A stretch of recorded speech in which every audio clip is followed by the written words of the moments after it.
कमलायतलोचन लोकपते विजयी भव वेङ्कटशैलपते सचतुर्मुख षण्मुख पञ्चमुख प्रमुखाखिल दैवत मौलिमणे शरणागत वत्सल सारनिधे परिपालय मां वृषशैलपते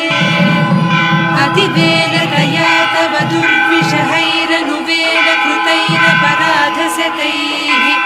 भरितं त्वरितं वृषशैलपते परया कृपया परिपाहि हरे